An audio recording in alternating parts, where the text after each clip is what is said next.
2000여 년 전에 예수님께서 이 땅에 오신 이래로 지금까지 끊이지 않는 논란 한 가지가 있습니다. 바로 예수님은 누구신가? 라는 질문입니다. 물론 우리 그리스도인들은 이 질문에 대한 명확한 답을 가지고 있습니다. 주는 그리스도시요 살아계신 하나님의 아들이십니다. 이것이 우리의 답이죠. 하지만 그리스도인 중에서도 또 믿지 않는 분들 가운데는 여전히 예수님의 정체에 대해서 궁금해하고 또 연구하는 분들이 많습니다. 우리가 어떻게 예수님에 대해서 그 정체에 대해서 알 수 있을까요? 가장 확실한 방법은 성경을 펴서 읽는 것입니다. 이 성경 속에는 예수님의 오심에 대한 예언과 성취, 그분의 이적과 기사, 또 천국 복음에 대한 가르침으로 가득 차 있습니다. 때문에 우리가 성경 속에 나타난 예수님의 행적을 따라가다 보면 자연스럽게 예수님이 누구신지 그리고 왜 이 땅에 오셨는지를 깨닫게 됩니다. 그런데 이것은 우리처럼 예수님에 대한 일생을 살펴볼 수 있는 현대인들에게 가능한 얘기예요. 여러분, 예수님 당시의 사람들을 생각해 보세요. 예수님 당시의 사람들은 이것이 불가능합니다. 그래서 예수님의 공생의 당시에 예수님에 대한 상반되는 다양한 평가들이 있었습니다. 예수님을 선지자로 보는 사람이 있는가 하면 또 예수님을 랍비로 보는 사람도 있었고 또 예수님을 로마의 압자에서 이스라엘을 구원할 정치적인 메시아로 보는 입장들도 있었습니다. 그런데 그 다양한 평가 중에 한 가지 흥미로운 것이 있습니다. 누가복음 7장 34절의 말씀입니다.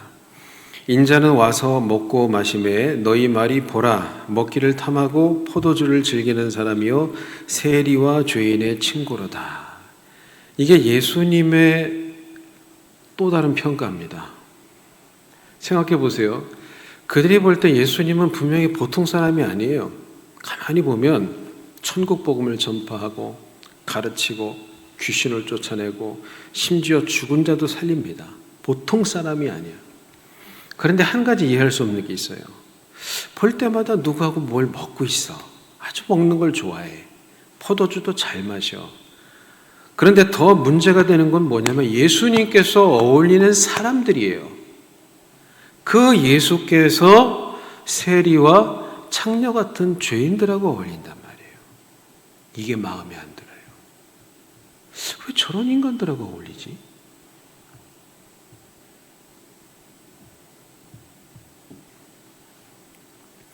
그런데 여기에 바로 예수님께서 오신 목적이 있는 거예요.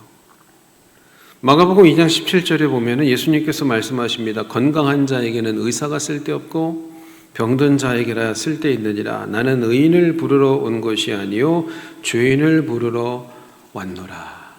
여러분 명심하세요. 예수께서 이 땅에 오신 것은 의인을 부르러 오신 것이 아니에요. 죄인을 부르러 오셨습니다. 바꿔 얘기하면 여러분이 스스로 의인이라고 생각하는 사람들은 예수님하고 아무 상관이 없는 자들이에요. 예수님이 필요하지 않습니다. 예수의 복음 나하고 상관없어요. 누가 그 복음이 필요하냐? 내가 죄인이라는 사실을 자각하고 깨닫고 고백하는 사람. 그 죄인을 부르러 오셨다 그 말이에요. 오늘 본문에도 보면 예수님께서 또 누군가와 함께 식사하시는 장면이 나옵니다. 바로 이 시몬이라고 하는 바리새인이 예수님을 식사 자리에 초청을 한 것입니다. 아마 이 시몬이라고 하는 바리새인은 예수님을 향한 일말의 존경심이 있었던 거예요. 존경심이라기보다는 예수님에 대한 호기심과 궁금증이 있었어요. 보통 사람이 아니야. 근데 그리스도인 것 같진 않고 이번에 한번 식사 초청해서 얘기 좀 나눠볼까? 그 정도의 마음이에요. 그래서 그 주변의 껄끄러운 시선에도 불구하고 예수님을 식사 자리에 초청을 한 것입니다. 근데 식사하기에 앞서서 작은 사건이 하나 발생합니다. 갑자기 어떤 여자가 예수님 식사 자리에 불쑥 들어왔어요. 예수님 뒤로 와서 하염없이 옵니다. 눈물로 예수님의 발을 적시고 자기 머리털로 예수님의 발을 닦고 그 발에 입 맞추고 마지막으로 자기가 가져왔던 이 향유 옥합을 그 발에다 부어요. 그 순간 향기가 온 집안에 퍼집니다. 여러분 그 장면을 한번 상상해 보세요. 얼마나 감동적인 장면입니까? 그런데 그 장면을 아주 못마땅하게 바라보는 한 사람이 있습니다. 바로 그 집주인인 바리새인 시몬이에요. 그의 속마음이 무엇입니까? 오늘 39절 말씀입니다. 예수를 청한 바리새인이 그것을 보고 마음에 이르되 이 사람이 만일 선지자라면 자기를 만지는 이 여자가 누구며 어떠한 자 곧 죄인인 줄을 알았으리라. 이게 시몬의 생각입니다. 아니 저런 여자가 만지는데 가만히 있네? 그 여자가 도대체 누구길래 이렇게 못마땅하게 볼까요? 여러분 성경 오늘 본문에 보면은 그 동네에 죄를 지은 한 여자가 있어 이렇게 말합니다. 이 여자는 어떤 여자냐? 공식적인 죄인이에요. 온 마을 사람들이 다 아는 죄인이에요. 그럼 이 여자가 누굴까요? 매우 부도덕한 여인이었을 겁니다. 아마도 몸을 파는 창녀였을 거예요. 근데 이 여자가 눈물로 예수님의 발을 적시고 머리털로 예수님의 발을 씻는 겁니다. 그 발에 향유를 붓는 겁니다. 그것을 보고 시몬이 속으로 소리치는 거야. 아이 더러워 진짜. 저 더러운 여자가 어딜 함부로 와가지고 이런 짓을 하는 거야. 이 마음이 있는 거야. 굉장히 불쾌한 거예요. 그러면서 한 걸음 더 나가서 예수님의 정체에 대해서도 의심합니다. 이 예수가 가만히 있는 걸 보니까 선지자가 아니구만. 야, 선지자라면 지금 자기를 만지는 저 여자가 누군지는 알아야지. 예수님의 정체까지 의심하는 겁니다. 지금 이 시몬의 눈에는 이 여자의 아름다운 헌신과 행위는 눈에 들어오질 않아요. 다만 그가 못마땅한 것은 그 여자가 죄인이라는 거예요. 그리고 그 예수께서 그 여자의 그 행위를 다 용납하고 있다는 것이 기분이 나쁜 거예요. 예수님께서 이 시몬의 생각을 다 아십니다. 그리고 이제 시몬에게 한 이야기를 들려주세요. 41절에서 42절. 이르시되 빚주는 사람에게 빚진 자가 둘이 있어 하나는 500데나리온을 졌고 하나는 50데나리온을 졌는데 갚을 것이 없으므로 둘 다 탕감하여 주었으니 둘 중에 누가 그를 더 사랑하겠느냐 이렇게 묻습니다. 뭐 어려운 질문이 아니죠.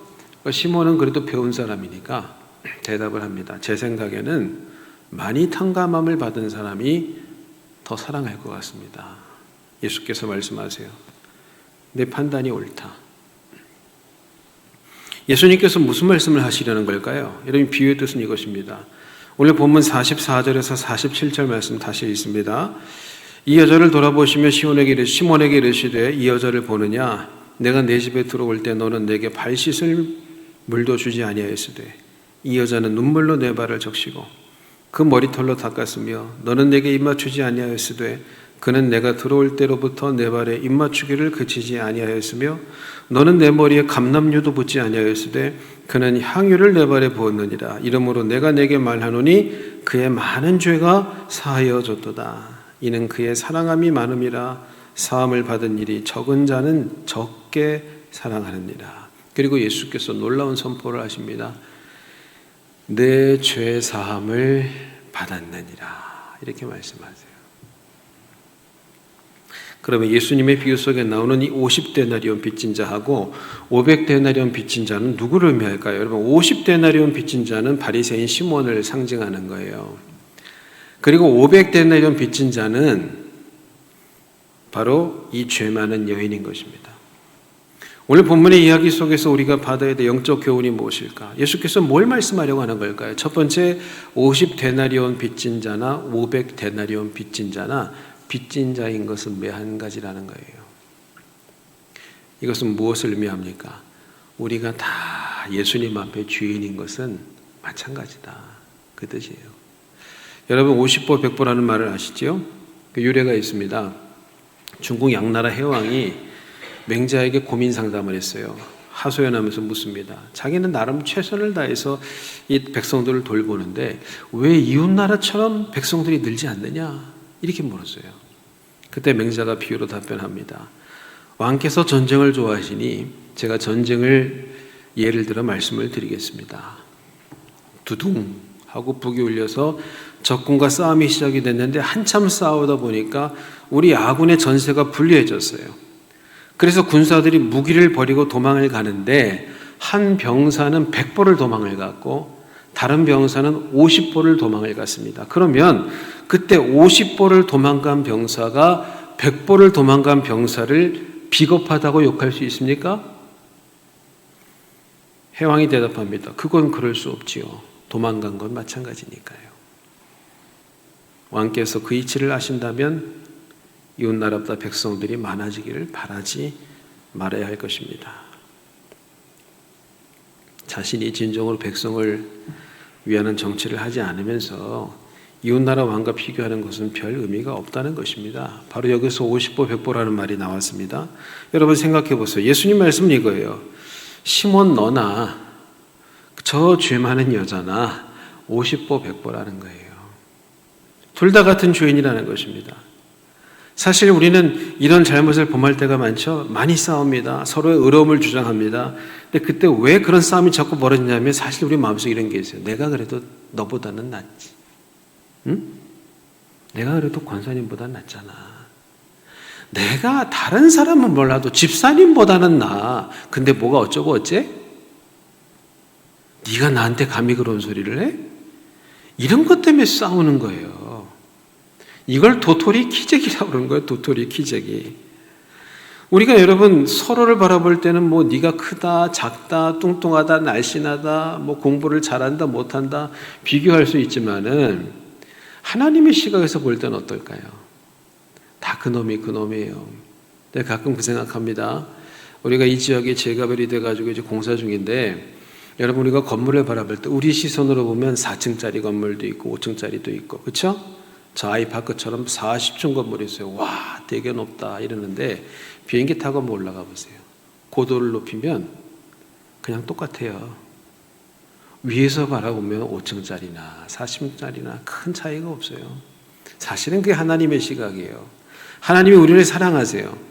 그런데 그 사랑하시는데 우리의 존재 자체가 죄인입니다. 그런데 우리는 뭐라 그래요? 똥 묻은 개가 겨 묻은 개를 나무란단 말이에요. 야, 너 겨 묻었어 거기에. 엉덩이에 겨 묻은 거 안 보여? 자기는 똥이 묻었는데. 하나님의 시각에 볼 때는 다 마찬가지 죄인이에요. 지금 그 말씀을 하시는 것입니다. 그러니까 우리의 기준을 상대방에 두지 말고 나에게 두지 말고 예수님께 두어야 된다는 거예요. 시몬은 예수님을 바라보지 않고 그 죄 많은 여자를 바라보았기 때문에 그 여자를 정죄하고 그 여자를 용납하시는 예수님까지도 정죄하는 어리석음을 범했던 것입니다. 두 번째, 더 많이 죄사함을 받은 자가 더 많이 예수님을 사랑한다는 것입니다. 본문 47절입니다. 이러므로 내가 내게 말하노니 그의 많은 죄가 사하여졌도다. 이는 그의 사랑함이 많음이라. 사함을 받은 일이 적은 자는 적게 사랑하느니라. 예수님께서 굉장히 놀라운 말씀하시는데 주님을 사랑하는 그 사랑의 정도는 자기의 죄가 얼마나 많이 탕감받았는지 느끼는지에 비례해서 나타난다는 거예요. 쉽게 말하면 내 죄가 적다고 생각하는 사람 예수님을 조금만 사랑해요. 그런데 내 죄가 이렇게 엄청나게 큰데 그 죄를 내가 예수님에게 많이 탕감을 받았다고 생각하는 사람은 그만큼 주님을 더 사랑한다는 거예요. 이 여자는 자기의 죄가 많다고 생각했어요. 여러분 이 사실이 중요합니다. 이게 왜 중요하냐? 많은 사람들이 자기를 죄인이라고 생각 안 해요. 제가 단언할 수 있습니다. 교회 다니는 사람도 마찬가지예요. 정말 거듭나지 않은 사람은 자기가 죄인이라고 절대 생각하지 않습니다. 나 정도면 괜찮지. 나는 법 없이도 살 사람이야. 내가 지금까지 50평생 60평생 살면서 남한테 해 끼친 적 없고 나 열심히 살았어. 근데 자꾸 나보고 죄인이라고 그래. 그 사람은 거듭나지 못한 사람이에요. 이걸 기억하셔야 돼요.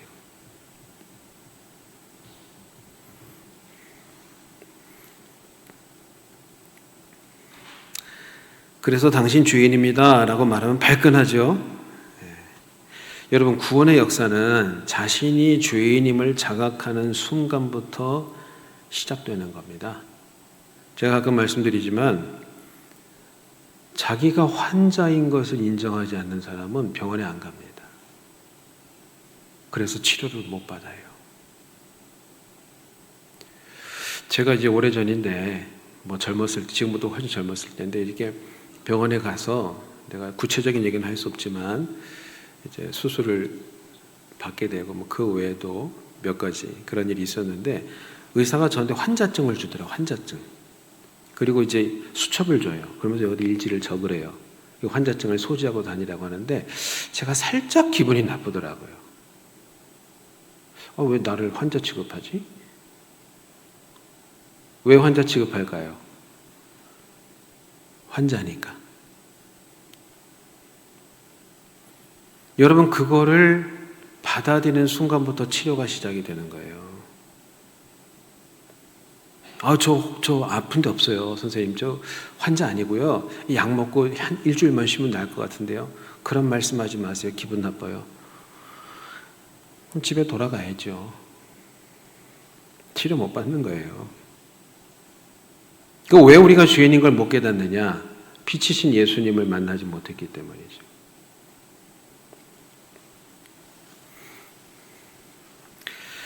여러분, 빛이 어둠 속에 들어올 때 생기는 결과가 뭐냐면은 어둠이 자기의 정체를 깨닫는 거예요. 그때 빛이 들어올 때라야 자기가 내가 어둠이었네 라는 사실을 깨닫는 거지, 일평생 동안 어둠 속에 있는 사람은 자기가 어둠이라는 사실을 모릅니다. 빛이 들어오면 어둠이 나가고 어둠이 들어오면 빛이 나가는 거예요. 이 공간 속에 어둠 반, 빛 반, 프라이드 반, 양념 반, 그런 건 없어요.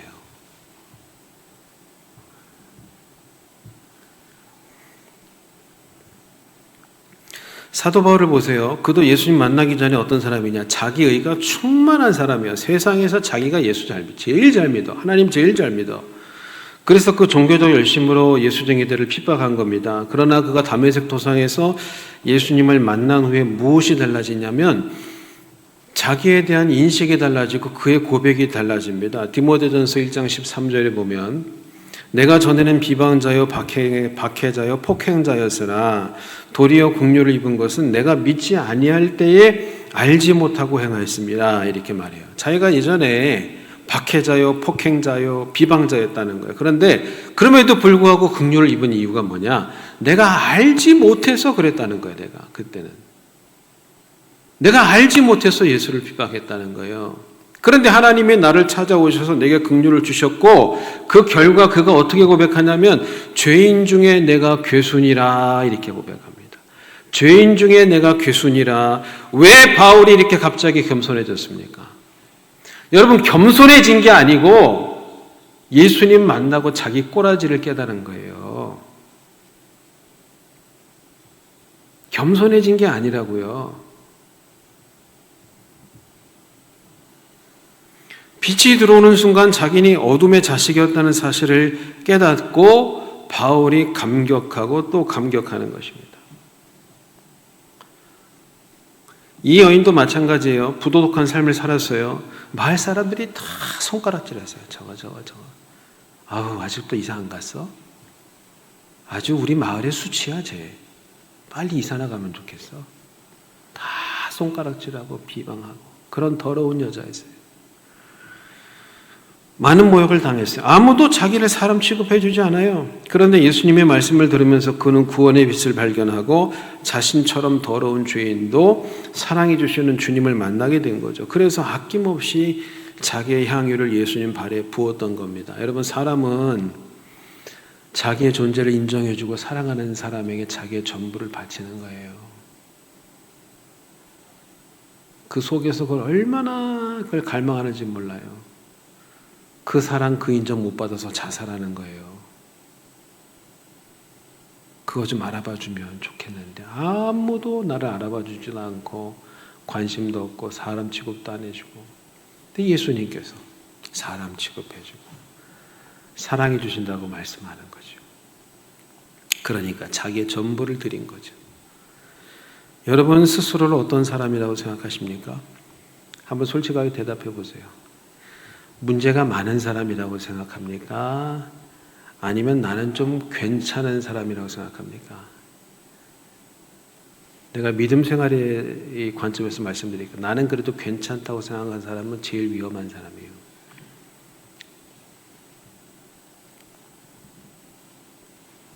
문제가 많은 사람이라고 생각해야 복음이 복음될 수 있는 거예요. 성경의 말씀은 그 정도가 아닙니다. 우리 모두는 심판을 받을 수밖에 없는 악한 죄인이라는 거예요. 성경이 우리를 고발합니다. 너희들은 다 죄인이다. 본질상 진노의 자녀다. 그 말은 뭐예요? 너희들에게 구원자가 필요하다. 그것입니다. 우리는 다 심판을 받을 수밖에 없는 필연적인 존재이기 때문에 내 죄를 씻어줄 구원자가 필요하고 우리의 죄를 담당하고 대신 피 흘려주실 화목 제물이 필요합니다. 그분이 바로 예수 그리스도이십니다. 예수님께서 우리를 사랑하사 자기 몸을 버려 십자가에 죽으셨습니다. 죽음으로써 우리를 향하신 하나님의 사랑을 확증하셨어요. 얼마나 놀라운 사랑 이야기입니까? 우리가 어떤 마음을 가지고 살아야 되냐면 예수님의 십자가의 사랑에 빚진 자의 마음을 가지고 살아야 돼요. 빚진 자의 마음. 이게 굉장히 위대한 마음이거든요. 여러분, 제가 예전에 어떤 간증을 들었냐면 재미교포인데 미국의 과학자입니다. 나사에서도 일하신 분인데 아주 뛰어난 과학자인데 간증을 듣다 보니까 이분이 입양되신 분이더라고요. 입양되신 분이에요. 우리나라가 옛날에 세계 최대의 입양 수출국이었잖아요. 6.25 동란 겪고 나서 자기도 부모로부터 이제 버림을 받아서 입양이 됐는데 다행히 너무 좋은 양부모님을 만났어요. 나 너무 감동받았어요. 내 간증 들으면서. 친부모 이상이야. 그 양부모가. 부자도 아니에요. 아주 서민층, 어떻게 보면 가난한데 그 양부모님이 얼마나 사랑으로 자기를 돌봐줬는지. 그리고 어려운 형편에도 그 아버지가 야, 너는 걱정하지 말고 공부만 열심히 해. 공부를 잘했어요. 붙었는데 네 대학 등록금 아버지가 책임질 테니까 너 아무 걱정하지 말고 공부만 해.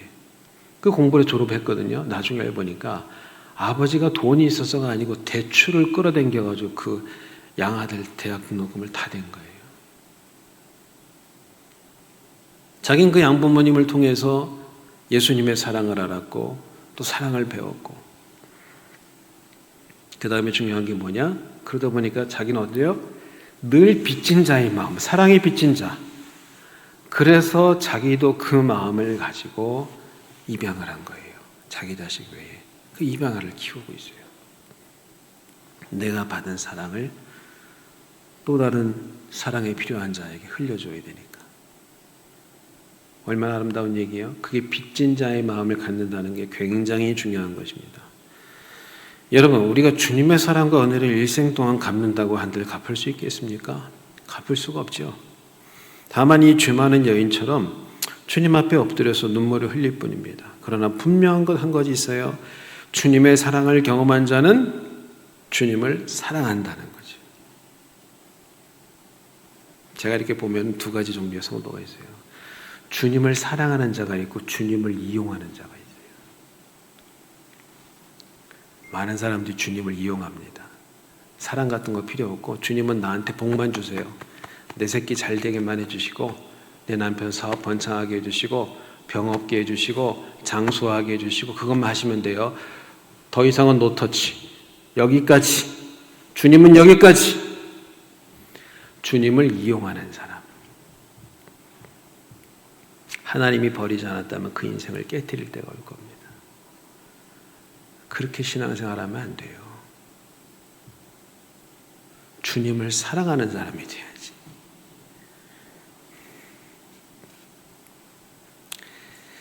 여러분, 오늘 주님의 말씀의 핵심이 뭐냐? 주님을 사랑할 경험한 사람이 주님을 사랑해요.